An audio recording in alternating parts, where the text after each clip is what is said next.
Welcome back to another episode of Philadelphia Eagles Talk with Geoff and Matt. Lots to unpack. I know it's been a few weeks since we've last been in front of you guys, so thanks for sticking around. Make sure you like and subscribe. I'd like to get all that out of the way. So much to talk about because it's a lot of time has lapsed, but it kind of worked out in our favor as I was thinking about it, because we would have had probably a half an episode talking about Lane Johnson retiring and Vic Fangio maybe stepping down and Landon Dickerson thinking about retiring early. We don't have to talk about any of that because they're all coming back. So we kind of saved the whole episode of talking about something that was never happening, or didn't happen, I should say, because it definitely was being considered. Anyway, Matt, top of the show, opening thoughts before we dive in this a little bit deeper. Well, I'm happy because I like to talk about things that are happening and are going to happen, and avoiding speculation other than predictions, about where this team is at, just because I think in the last 20 years, especially since online media has become a thing, which we take part of as well. The thing I can't stand is when the season goes slow, or if there's a dead news week or dead news cycle, that people just type whatever BS wants to come out of their mouths, and then it's a story, and then it goes, and then they have to find out where's the truth behind this, and it's all just a show to get people to keep getting clicks. So I'm really glad that we didn't have a show in between, and we just have some legit stuff to talk about now. Well, the only thing I'd say to that is that this actually was factually happening. It wasn't speculation. Landon Johnson was considering retiring, and Lane Johnson was up in the air as far as him coming back. So those two in particular, I wouldn't put in the speculation category. That was more, is it going to happen or not? And I thought, that invokes thought and obviously opinion. But in general, I agree with you saying, where when things get slow in Philadelphia media, especially rampant speculation, rumors, innuendo, especially when A.J. Brown and trades and this guy is, going to be traded, or he wants to be traded from X team. Let's bring him into Philly. All that stuff is what drives me bananas. Yeah. Well, I want to talk about AJ. Otherwise, let's make sure we talk. Yeah. Don't let me forget about AJ. We definitely want to talk about him too. No, I think he's interesting. Yeah, there's definitely stuff to talk about with AJ. Yeah. We're going into, it's so funny because it feels like it's so weird. I still haven't adjusted to what Super Bowl, the end of the season, meant when I was a kid. It meant 6 months or so without hearing anything until training camp. And now it's just like, yeah, you maybe have 1 week off in the football offseason where things are truly dead. And then they're immediately back on and into the next season with either guys restructuring deals. There was a big story that popped yesterday that, Mahomes restructured his deal. So $54 million that would have been owed to him was given to a signing bonus. And now they've cleared like 47 or 54 million off their books to go sign a bunch of free agents. Oh, I didn't hear that.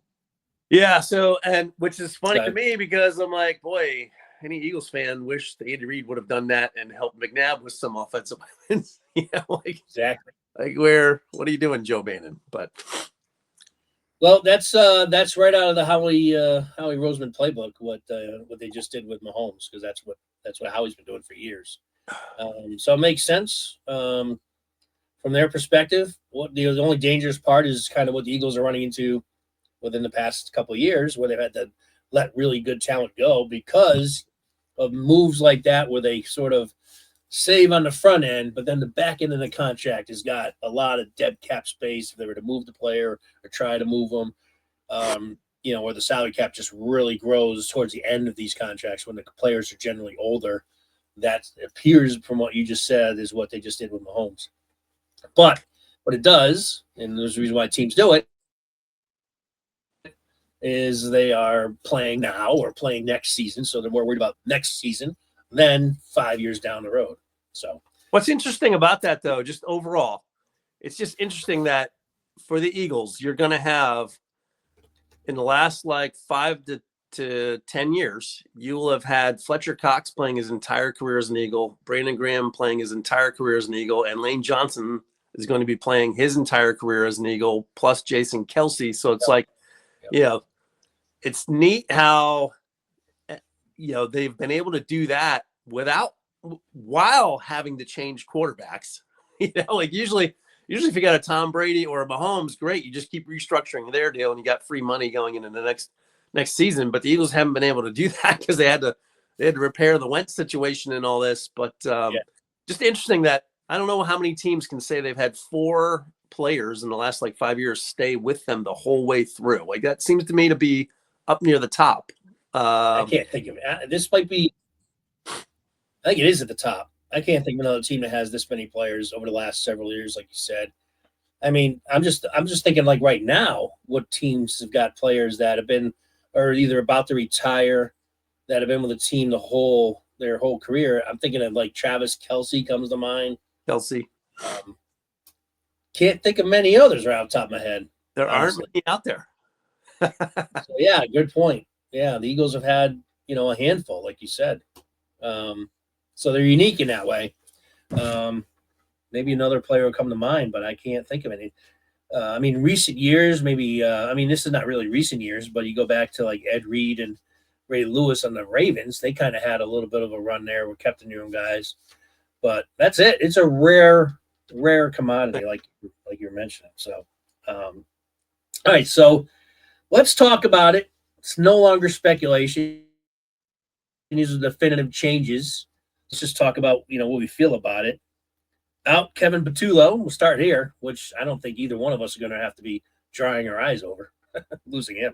But the interesting twist to this is it's not a seasoned vet coach coming in. This is a super young coach who's never really coached. He's been a coach for one season as a quarterback coach. Never certainly has run an been responsible for the offense. Hasn't even been an offensive assistant. Assistant offense coordinator is what I mean. 1 year as a quarterback coach, only 35 years old, I think. Played in the NFL as a backup quarterback for several years. Talking about Sean Mannion coming in from Green Bay. A couple things I like about it. A couple things I'm a little concerned about. We'll start with you, Matt. What are your thoughts on Patullo going out, number one? I don't think you'll spend much time on him. And then Sean Mannion coming in as our new offensive coordinator. So I'll try to get my thoughts on Mannion out in 3 minutes or less. So here we go. Start the timer. Number one, facts that don't matter. He's from Green Bay, quarterbacks coach, age 35. I'm not sure if Andy Reid was 34 or 35 when he came over to the Eagles as a head coach, but we seem to have good luck with hiring quarterbacks coaches from Green Bay. Right? True. So true. A fact that doesn't matter. It doesn't have anything about how good or bad he's going to be, but I like when things line up that way. Second thing, Patullo, everybody, there wasn't a fan in Eagles Nation or probably even within the building other than Nick Sirianni that said, this guy's good. Let's keep this guy on our staff and let's give him another year to grow. Nick listened. If Nick held his ground, I'm fine with that. You're the head coach, Nick. But thank you for coming around to the wisdom that we were all screaming for. I went back and watched the Rams-Eagles game that we were at just last week. It was on NFL Replay. And I'm watching that game. I remember sitting in the stands and being so frustrated with our offense. Man, why'd you torture yourself? The game we were at? Are you talking about the game we were at? Yeah, because that game was exactly how this team ended the season in the playoffs and leading up to the playoffs. It was like, you got all these stars and you still have no ability other than a hot streak for maybe 3 or 4 plays that keeps you close, and then you're back to ice cold. It was so frustrating knowing that the team hadn't changed from our early game in September all the way through. That was frustrating to watch. And I'm like, yeah, 100%. There's nobody arguing that Patullo should still be here. And my last thing, and I don't know how much time is left, maybe 30 seconds. No matter who you hired as the OC, I don't care. Somebody in the structure listened to this person interview. They were impressed with the interview. I think you have to lock out all the speculation of who they thought they were going to get in and who they thought they were going to missed out on and whatever. This is your guy. And if this is your guy, and this is the way that I lead, this is the way that I want to allow people to lead that are being under my supervision, I'm like, it's your show. It's your show. So as much as I love Geoff Stoutland, he's part of the old show. And if you're the guy that we're going to give the reins to and expect you to do your best with your thoughts and ideas that you impressed us with your interview, then you have to clear the path. If he decides that Stoutland's style of offense is not what's going to be effective for what he's worked on for his entire NFL career, then yes, Stoutland has to go because Mannion is the OC. And everyone loves Stoutland. I wish he didn't have to go. But well, you're hang on a second, just real quick. You're kind of mixing up Stoutland and Patullo because we're talking about Patullo, not Stoutland. No, because nobody cares about Patullo going. Only well, yeah, but you were talking about Mannion and Stoughton, so you kind of lost my train of thought here. So yeah, we were talking about specifically the offensive line, offensive coordinator position. We haven't got the Stoughton yet, but since you blended them both in, Stoutland's part of the system. Continue. That's all I'm saying. And the only reason Stoutland's not there is because he knows things are changing around him, and it's not going to be his style. So his way is out, and apparently that was halfway through the season. But I'm just saying that because nobody's mad that Patullo's gone. Fans will be mad that Stoutland's gone as a result of Mannion. But I'm like, you don't hire a guy to dramatically go in a different direction, which is what every fan was screaming for, including us. And then you keep parts of the old system there that are going to keep this new guy tied down to something that he doesn't want to do. That's all I'm saying about Mannion. You have to let him take control, let him run with it, and don't get in his way. Let him do stuff. He's going to make mistakes, but let him execute his style of offense and get out of the way. That's what I want to see from Mannion. Yeah. All right. So now I see why you grouped in Stoughton to the conversation. I was just going to kind of break them down separately, but I see what you mean there. So here we go. Here's my take. No one's going to miss Patullo. My biggest things, and I mentioned during the season that I had my issues with him as how horrible a coach he was, is never could make adjustments ever. To your point, looking back at the Rams game, what was that, week 3, and how the season ended, just no improvement whatsoever. And leading the NFL, I can't emphasize this enough, I should say. Leading the NFL in 3 and outs. I mean, I don't care who you are as an offensive coordinator. You lead the NFL in 3 and outs as an offense, you're out of here, especially with the Eagles' offensive power. That's what's really that's why that just pops out at me as a stat. It's not like you're talking about the New York Jets. You can almost see them. If you had to choose, hey, who would the team at the end of the season led the league in 3 and outs? Who would even pick the Eagles? Unless you're an Eagles fan and we saw it and lived it. But your average NFL fan would pick someone like the Jets or I don't know. Give me some other horrible team. I guess the Titans. You name a team like that. Not the Eagles, who have A.J. Brown, Jalen Hurts, Saquon Barkley, Dallas Goedert. Great offensive, good offensive line. It wasn't great this year, as we know, but Devontae Smith. No one would choose the Eagles. So that just tells you that guy. I mean, they should have left skid marks sending him out of here. So no one's going to miss him. Sean Mannion, I would have liked to seen a guy with more experience come in, but you can't overlook the point that you brought up, and that is, hey, the only other time the Eagles reached into the Green Bay system and pulled out a quarterback's coach, it worked out pretty well. He's now one of the greatest, coaches of all time. So whether we can, I don't know if we're setting expectations too high now, but your point is made that, hey, it's worked before. It's like the old John Candy. I always reference to John Candy and Splash. Hey, something works for me, I stick with it. So yeah, bring him in. I mean, I liked what I've heard from him so far in the limited interviews or whatnot that he's given. I'm going to have probably, it sounds to me like I'm going to be a little bit more critical of him than you. We'll see. I'm willing to give him a shot and all that, but man, and he needs to have some time. I agree with that as well. So I got to be a little more patient than typically I am. But you made some good points about, it's his show. He's the offensive coordinator. And, you can't expect him to come in here and then overnight, all of a sudden this is an offensive, juggernaut of the team. So got to expect some growing pains. The Stoughton part of this definitely did not like Stoughton going because I had a feeling, this is one of the reasons why I was concerned about Stoughton going and the Eagles making a decision to let him go. I thought it was going to impact Lane Johnson. I didn't think it was going to impact Landon Dickerson, but I definitely thought Lane Johnson would say, I'm kind of like floating the idea of retiring. Just lost my coach that I've had for my entire career. This is a sign to me that it's time for me to exit stage left.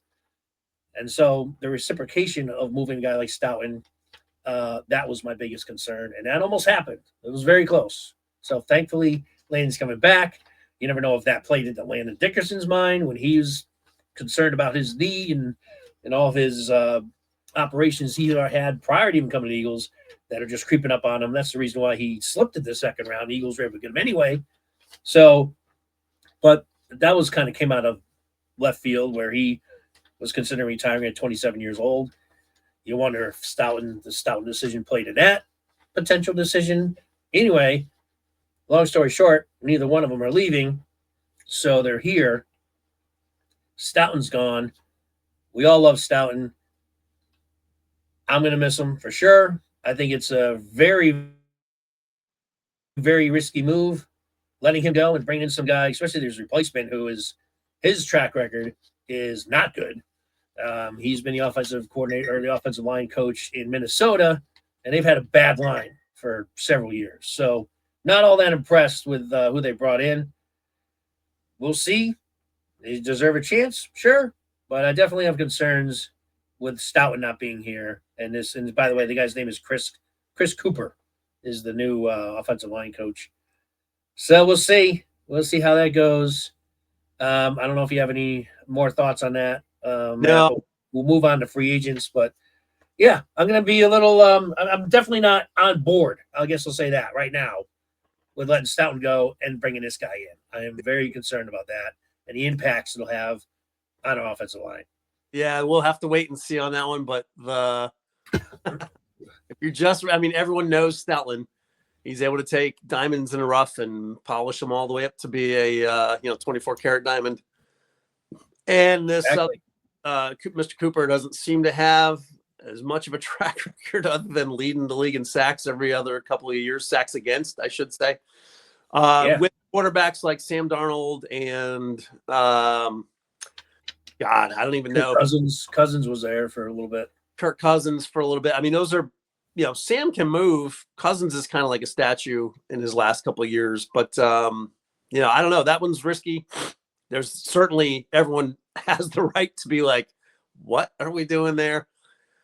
But we'll see. Nature versus nurture. Either the Vikings didn't have the Hogs on the front line and didn't pay attention to that, because I can't name a Vikings offensive lineman. It's not that I can name many offensive linemen from other teams, but there's usually one or two I can name on every team. So I don't know. Maybe Cooper gets behind the talent that we have in this offensive line, and maybe things are just fine. So we'll see. Either way, I would have to believe that Mannion had some input on Cooper. Maybe he's familiar with Cooper, played in the same division with him. So yeah, I don't know what their ties are beyond just being in the NFC North for the last year or two, but we'll see. That one's probably the biggest question mark, right? Like everyone's gonna be watching that line go into the season to be like, okay, what do we have here? Do we have something that is stable like it's been for the last decade, or oh boy? Yeah. And one of the keys will be what is to be made of Cam Jurgens. Is he now just a broken down back? His back injury just was never going to heal, and he's now as bad as he was last year. I mean, he was horrible. I can give Landon Dickerson an excuse because we know how great he is, and he was just battling. He probably wouldn't even have played a lot of games last year. He was that banged up, but he was, these guys is gutsy as hell, and I think he was just playing probably like 50% the whole season. So I think Landon's fine. Jurgens is a major concern of mine. And we obviously going to have to replace Lane Johnson because, this could be his last year for sure. So we got to figure out what to do there. So the offensive line will be very interesting to watch. It's always a key to how the offense is going to perform. So what's crazy is we don't have Stoutland going into this draft this offseason. Right. And I wouldn't mind seeing the Eagles draft like the top 3 picks being all offensive linemen. Like, give me a middle of the line guy, center guard, give me a right tackle, and maybe one more. And, maybe 2 out of those first 3 picks would be offensive linemen. But then I'm like, boy, our best coach at grooming offensive linemen is out the door. And so I don't know. We'll see what happens. But it seems like we need to draft some O-line multiple O linemen out of this next draft. Oh yeah, yeah. We'll have plenty of time to talk about the draft, and we'll probably have some guests on also to talk about the draft. I was already talking to our friend Johnny this week, and I said, hey, we're probably going to have you on to talk about the draft here, maybe even free agency. So he'll be on board. Maybe Nick will join us as well at some point. So we'll have some of our guests that have come accustomed to our show during the off season for sure to talk about that and get in more of a different perspective as well. But yeah, I mean, yeah, that's another reason why I'm concerned about losing Stoughton because of the draft. I wasn't even really referring to that earlier. It was more of the on-field stuff. But yeah, you need guys that, the Eagles were always able to find these 5th, 6th, 7th rounders, even guys who never played football in their life and turn them into, Pro Bowl players. So that's all gone. And so anyway, I don't know if Stout ever watched this program, but if he does, hey, thank you for everything, Stout, and wish you well wherever your future endeavors go. Now, let's get into let's shift gears and spend just a little bit of time on AJ Brown. Now, Matt, if you guys remember, during the season, he didn't think Brown was even going to survive the season. Matt made several predictions that he thought that the Eagles would trade him at the deadline. That didn't happen. I didn't feel that the Eagles would trade him during the offseason or during the season. I thought it would happen during the offseason, but it's going to be tough to even trade him during the offseason because of his huge, dead cap money. Now, we know that Larry has made these type of decisions in the past, but it's not something I'm sure he wanted to make a habit of and having to eat $30-something million just to get rid of a player. But the more AJ continues to open his mouth and basically just signal in every which way that he doesn't want to be here, cap that with the performance in the playoff game where he had huge drops in big moments. Some people said he was even lackadaisical on some of those attempts to catch the ball. There's that one play that I kind of think that he might have taken it off a little bit. Anyway, he did during the season too. There were certain plays that he just didn't look like he was giving all effort. That kind of shit just doesn't fly. And neither does his mouth lately. So I know that Matt wanted him, basically was saying he's going to be out of here during the season. I'm done with A.J. Brown. I don't know if I've said it like that quite frankly or that poignant, but I don't want to see A.J. Brown on his team next year. I don't know if you're to that level, Matt, but I'm done with A.J. I guess I'll just do it like that and turn it over to you. When you play on a team and you're getting paid to play on a team and you get frustrated with the way things are going, I'm like, it still doesn't give you right to open up your mouth and start spreading dirty laundry through every media outlet that you possibly can, or putting it out like AJ did through social media and then walking it back every time he was questioned about it. Like, talk about inauthenticity. And when you need that guy to be a leader, I think that's where he blew himself up. And if anything, he probably ruined his trade value because of the way that he went about that stuff. And if he wanted to be out, he should have kept his mouth shut. Yep. I can tell you, that if you look at 2 AFC playoff teams, the Buffalo Bills and the New England Patriots, if you tell me at the end of the season whether they should have traded for AJ before week 8, I would bet you both of those 2 teams would say, oh, yeah, we should have. Yeah. Because we would have not had the issues that we had trying to score points in the playoffs when we should be juggernauts. Bills more than the Patriots. But AJ has kind of softened his tone from what I've seen in the offseason. But I would still try to move him. Like, if you want to win as a team, and just look at the last 2 Eagles Super Bowl teams that have won, you have to buy in and you have to just commit. Like, I get it. It's not perfect. Okay, this is the game plan. Maybe you're pissed off at Petulu. Maybe you're pissed off at Sirianni, but you're a paid professional to keep showing up and commit. It's stay in your lane. Right. Your lane as a wide receiver who's getting paid as a wide receiver is to catch the football and run your routes and block. I mean, and ball's not going away. You show up for every game. And that was clearly missing from AJ's game. Plus, that's not where our weakness is on offense. We have Devontae Smith. You can draft another receiver, or you can get one in free agency. You can re-sign Jahan Dotson, and I don't think we lose a lot from there, much like losing Elaine Johnson from the O-line or losing Dickerson from an O-line. That's a much bigger gap to fill than just getting AJ off the books. The only thing is the money, but they've moved on from big money before somehow, some way. I mean, if you can trade Carson Wentz post-injury and get free from that deal, then Howie can find a way. If Nick does not believe in AJ, then you'll see AJ move this offseason. I think that's 100%. Yeah. Well, and maybe I'm not. I should probably take a little bit of AJ's side in this sense only. Was it super frustrating for him to be in a loaded offense and not move the ball and lead the league in 3-and-outs and Yeah. think that he should have been thrown to more? Do I blame him for being frustrated? No, I don't. But the stuff you're talking about when he's moping around, when he's in the interviews, he's just not being a team player, or it's coming across at least that he's not being a team player. And then I know he's been toned it down a little bit in the offseason, but maybe you're not aware of the most recent interview or show that he was on. He was with Edelman, and I forget who the other player is, but he was with he was on a recent show this week, and this is what kind of went nuts. Is Edelman said something like, you could play like a Patriot or something like that. He made some reference to the Patriots, and rather than, I don't know what he could have done, but AJ decided to wink into the camera after he said it. So it's just stuff like that doesn't go. So he's still playing the game over well, certainly in Philly. And it's like something he didn't need to do either. It's like if he's committed to the Eagles, why would he do that? No, and other players have done that kind of like stuff, but they've just stood behind it. They haven't walked it back. Even T.O. doing sit-ups in the driveway. He wasn't putting that stuff out there and then being fake about it. He was like, no, this is where I'm. He definitely wasn't. No, and I think, and you look at how T.O. is viewed upon from Eagles fans, they still love him, right? They're sad that things didn't work out between him and McNabb and the ownership that was there. But at the same time, T.O. is loved in Philly. Well, the thing about T.O. is I don't know, maybe I'm not part of the love T.O. fest. But you don't hate him. He's one of the greatest wide receivers I've ever seen play. No doubt about it. What he did in the Super Bowl, coming back from that leg injury when they said he was out for the season, and he played like a freaking rock star in that Super Bowl. My hat's have been off, and I've always praised T.O. for that effort. He was amazing.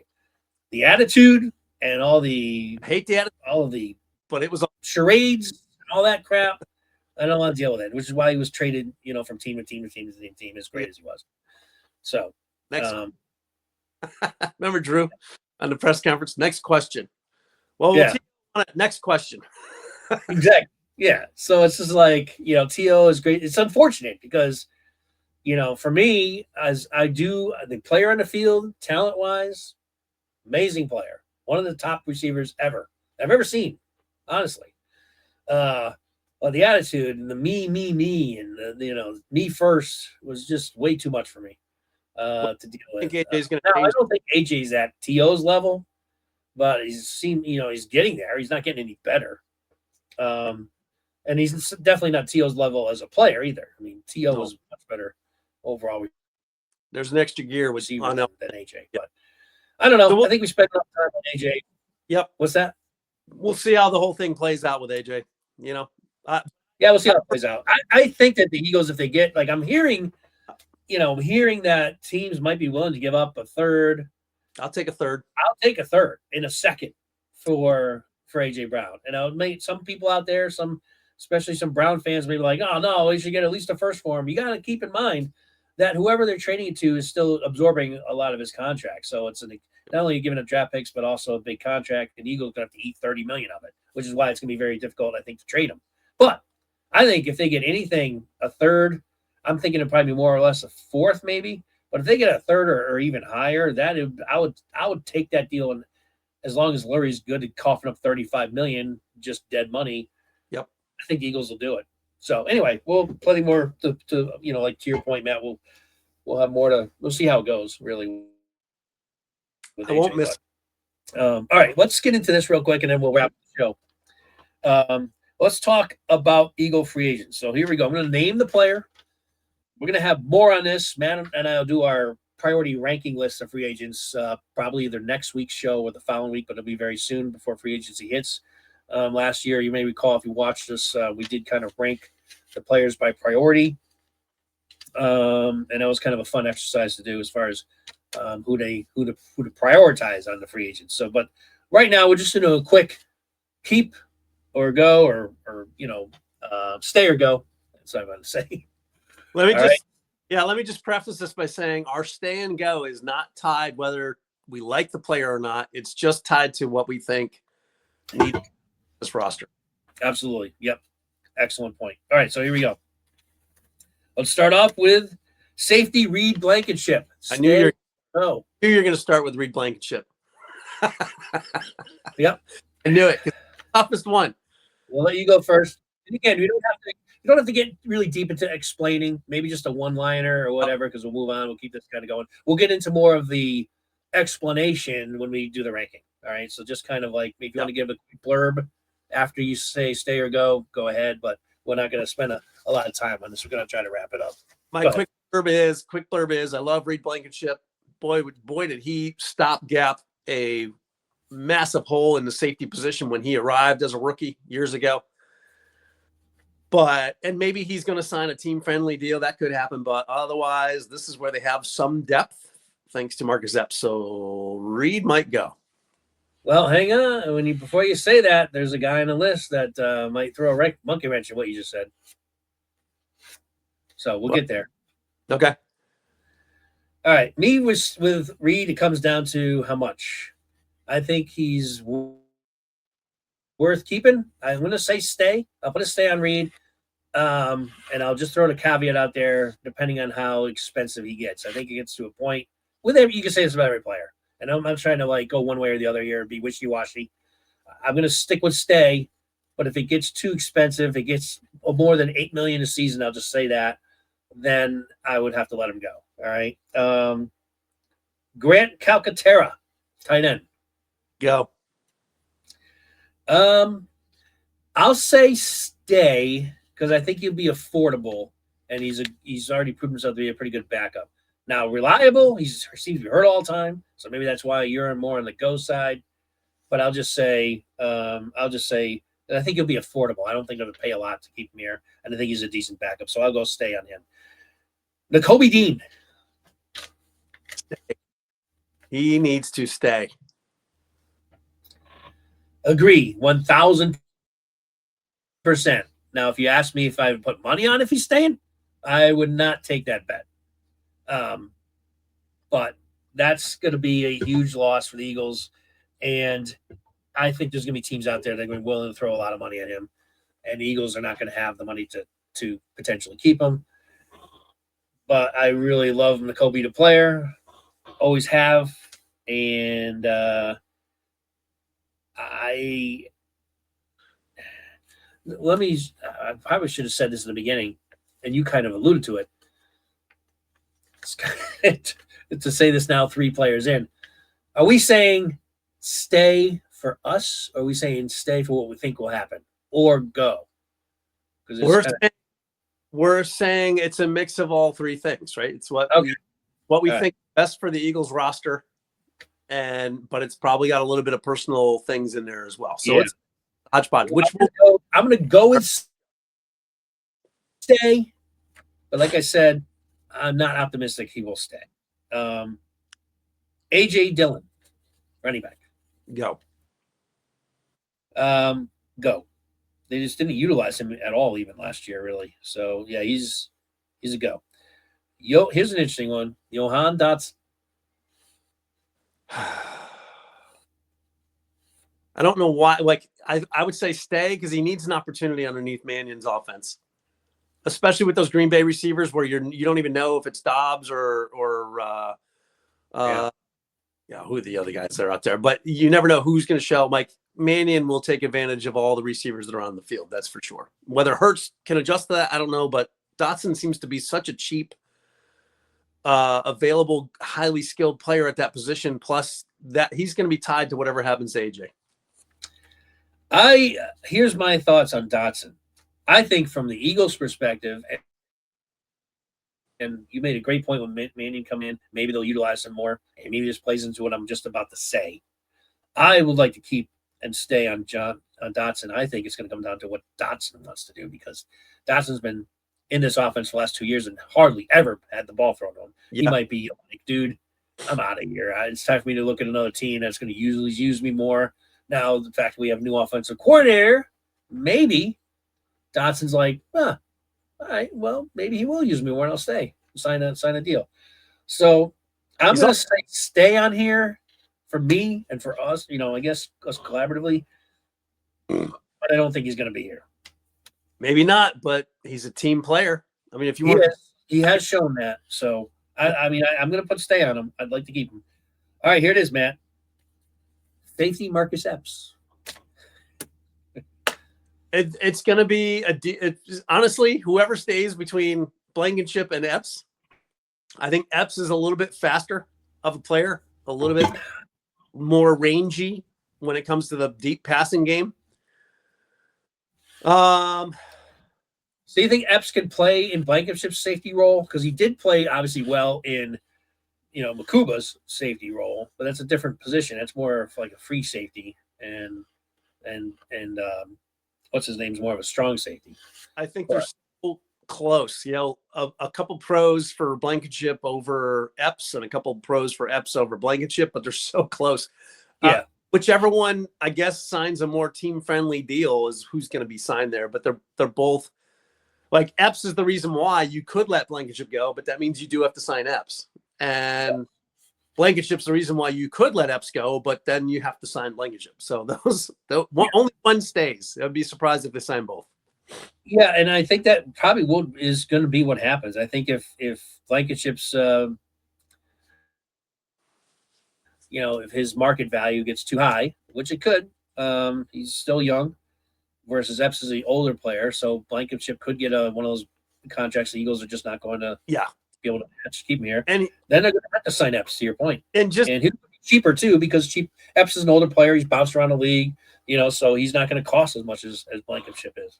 Yeah, and here's the crazy thing. If you were looking for like the more reliable player every down, I would say Epps is that person, the sure tackler. He's always in the right position. But if you're talking playmaking, I'm like, Blankenship has that by far. Yeah, the finisher. One that's getting clutch interceptions, key fumble recoveries, causing fumbles, even if he's a bit slower. He's a pretty good tackler. It's not like he's not a good tackler. Yeah, and they're both smart players. So, they're not in a major – they don't have a major problem area if one of them goes. If both go, what happened? Looks if they both go. That would be crazy. I was just thinking that too. Like, what happens if Epps is signed by somebody right off the bat really quick because he's cheap and they give him a 1-year deal, so he's gone, and then you got Reed out there looking at offers from 4 or 5 different teams that are very much more lucrative. Yeah, and he goes like, "Man, we can't spend that." And then suddenly they have no safety. They got to keep one because Sidney Brown is not developing. He's not. He hasn't been. That's true. Much as I love Sidney. All right. Here's a big one. Tight end, Dallas Goedert.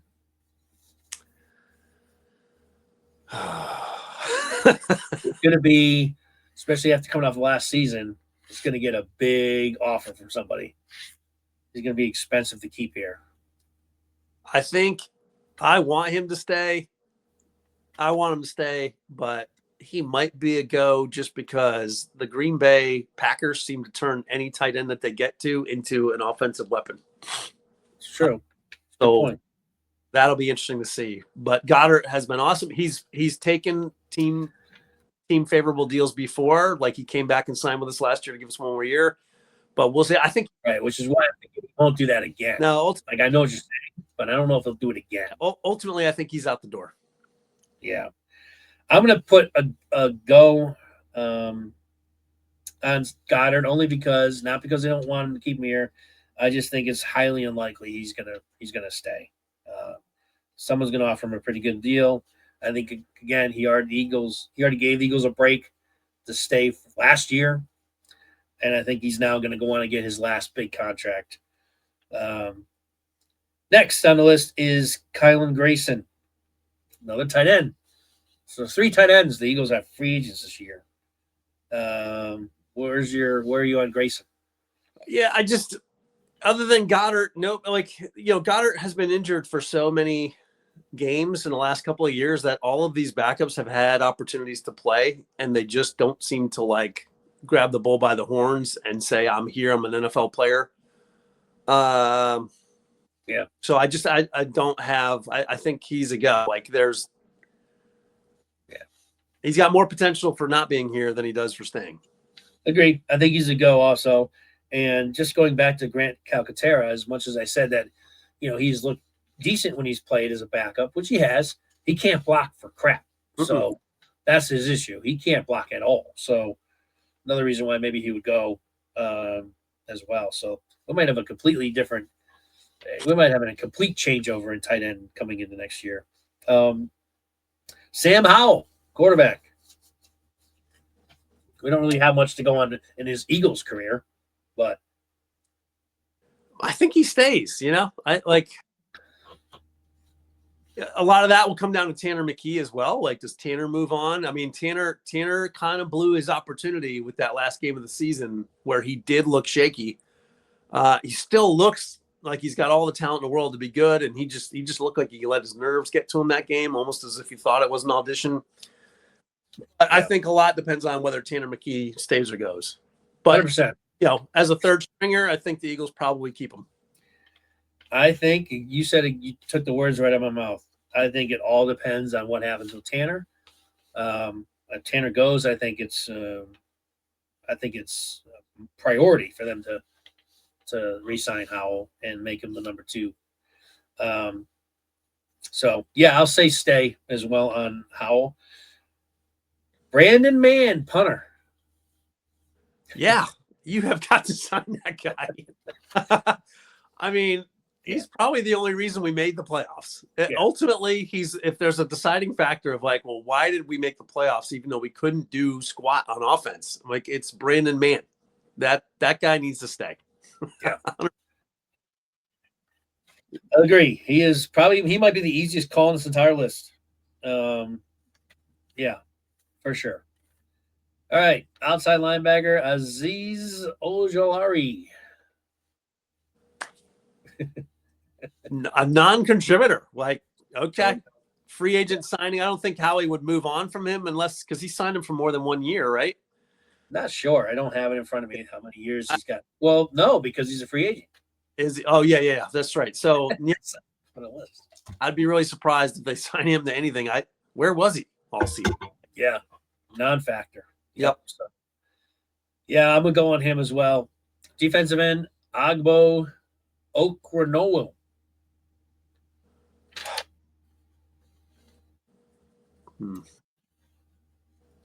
I don't know. They're gonna have to figure out a way to find some. They're thin on D line. When you think about it, they might lose Jalen. Jalen Phillips. That's their most delicate position. It is, but I don't know about you. But did you see much out of that guy? I mean, I don't know if he was on the field. To his defense, I don't think he played that much. Yeah, no. I mean, they had to bring back Brandon Graham to solidify the end position before this guy had more playing time. So I'm kind of like, you can go. Where if you have to bring back a guy that just retired who's on his way towards 50. Right. Yeah, it doesn't speak much for what they thought of him. Yeah, agree. I think he's a go. Here it is, and one of another big ones, Jalen Phillips. Right now, you don't have unless you've got your eyes on Max Crosby or somebody else. Jalen Phillips needs to stay. Agree. He's probably going to get a big offer though. It's going to be expensive to keep him. But they almost have no choice. It's almost like you need to keep him because what else do you have? You have nothing on the defensive end. Yeah, he might be the first son. And Nolan Smith had a major disappointing season. Let's face it. Yep. I mean, he was a non-factor most of the year. So you got to factor that in. You don't know now, again, after having a promising year 2 years ago, Nolan Smith didn't do much at all last year. No, except get injured. So, and he's the other start on the other side. If you don't have Phillips, what the heck? You have almost a 40-year-old Brandon Graham on the other end. It's so thin. It's almost like they're forced, in a sense, to re-sign him. So I'm going to say, this is probably the toughest call for me. Did you say stay or go for him, by the way? Stay. This is the toughest call for me. I think stay because of need, for sure. But I don't know if he's going to stay because I don't know if the Eagles are going to be able to afford him. But I think they'll be in the bidding war for Phillips. Like I think if it goes up over 20 million a season, gets into the low 20s, I think Eagles will still be in that game. But if somebody comes in and gives them 25 million or more, I think the Eagles might let them go, even though they really can't afford to do that. But I think Vic Fangio's influence in the room, if he wants Jalen Phillips, they're going to sign him. that's a good point. That's a great point. Well said. All right, Matt Pryor, offensive lineman. Man, I would call an Uber driver to get him out of here. What's your take? Pryor just never. He's another guy that's had plenty of opportunity and just Oh my God, a sieve on the offensive line. So he's just go. He's had every opportunity, more than enough opportunities, and he's just never been good. Brett Toth. Toth stays. If there's or Toth. Yeah, that's an easy one. He stays. Yeah, I agree. That guy had many less chances than Pryor, and every time he was in there, he held his own. Yeah, and I think he's probably played every position. Even when he came for Juergens, I think didn't he play center for Juergens? He was in at center, he was in at guard, and I'm pretty sure he's played tackle for Lane as well. So he's got to stay. Yeah, I agree, and he shouldn't be that expensive to keep. Now again, he's a guy where maybe Vic Fangio squeezed more out of him than anyone else, and now with a new coach coming, not Vic, I mean Stout. So we'll see. Some of these guys, it's not like going to forget what they learned from Stout either. It's not like, oh, we got a new coach, I'm going to forget that Stout told me this is my best way to get leverage or whatever.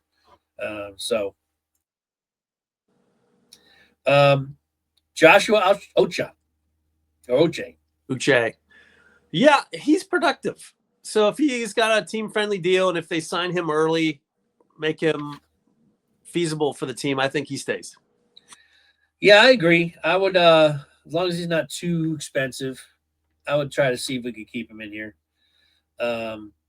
At times he's been pretty decent on the pass rush. He's flashed a little bit here and there.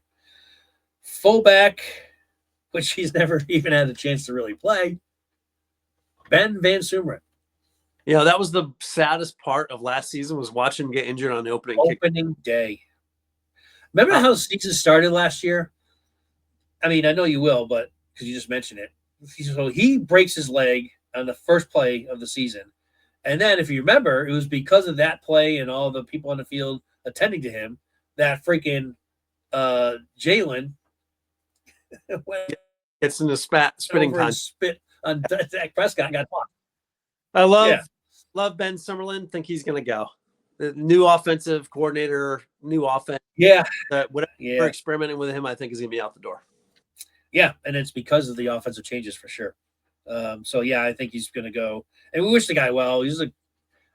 That's the guy who's just had a tough NFL career. Has never been able to get started.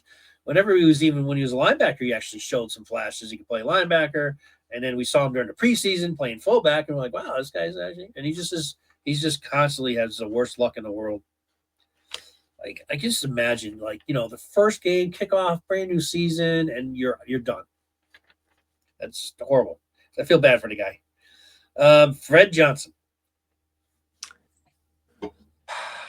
I think he's going to stay. Yeah, all arrows pointing up for him staying as well. I agree.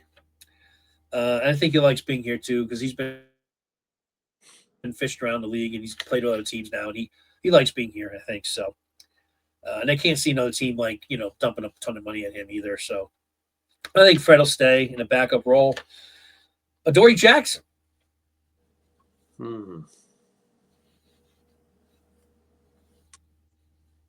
If he gets all the offers, then he's out the door. So who's our other starting cornerback then? Our number 2 cornerback had a spotlight on it the whole season just because everything else was so well placed, right? You got every other defensive back position pretty solid on that team, so everyone's looking at Adoree. And honestly, he played the last 3 quarters of the season quite well. That's what I'm saying. So if you do let Adoree go, who is our number 2 corner? It's not Keely Ringo. That's 100%. Definitely not him. Rule him out. Bennett but Bennett gets flagged almost every. Yeah, Bennett's That's too aggressive, and he didn't play all that great either. I would sign. That's the only thing I'm saying. I'm not saying, I'm not taking one side or the other. I'm just kind of throwing out devil's advocate here. Maybe because of Vic having faith in him, he stays. I'll say stay. I'm going to say stay again if he gets I don't think any team's going to throw him a lot of money because he's older. He's going to be another year older. He's already in his mid-30s, right? Or early 30s at least. So I'm going to say he stays just because they're going to need a contingency plan in case they're not able to draft one or trade for one. I think he'll stay. Now, for some reason, and I got this list right off the Eagles website, and they didn't have Jordan Davis on here. So I don't know why. I mean, Jordan Davis, I think, is a free agent, isn't he? When was he drafted? Because it's either probably a fifth-year option for him or sign him. Maybe that's what it is. Maybe that's why he's not on it. All right. Well, maybe that's why. That could be it. But he's I guess they either have to, and the fifth-year option, I think, is a big. He's probably the number. What's that? Free agent priority, right? He's the number one priority for keeping him on the team for another 5 years. Let me just put it that way. Yeah. And I think the fifth-year option is always usually a pretty big chunk of change. And that's why usually teams try to negotiate with their guy prior to the fifth year. But I always thought that, if they didn't sign him, then he's a free agent this offseason. But for some reason, he's not on the list. So I got to dive into that a little bit more.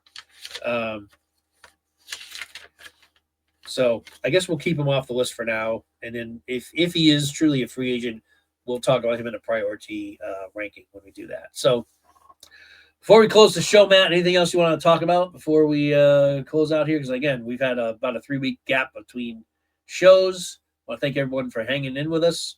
We'll try not to make it that big of a window going forward. We did want to do a show last week. We did schedule conflicts. We weren't able to do it. But anyway, Matt, any other closing thoughts here before we sign off? I would just put it out to the audience that if you've got an idea, where would you go in the draft? What's your biggest need for the Eagles?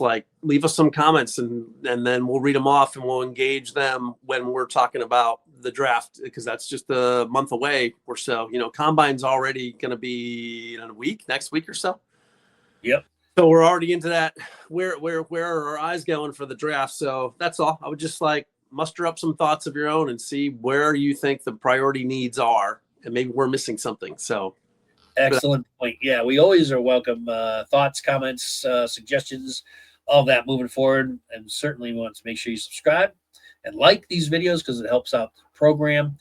And really, we want to bring this show live. So we just do recordings because it doesn't make sense to do live until we have enough of an audience to do that. So that's where you come into play. So the more engagement we get from you, the audience, the better. So appreciate that. This is an Eagles community we're trying to set up here. So fan participation is, I can't say it's required, but certainly encouraged. So good point, Matt. Appreciate you mentioning that. So yeah, definitely let us know your thoughts. Lots to talk about with the draft coming up. The Senior Bowl did take place. The Combine, as Matt said, is upcoming. And then free agency kicks off, I think, in a week or two. So it's going to be a lot, and we'll be here to talk about it. So make sure you like, subscribe again. So with that being said, I'm Geoff. That's Matt. Fly, Eagles, fly. And Matt, take us out. Go Birds. See you next time. All right.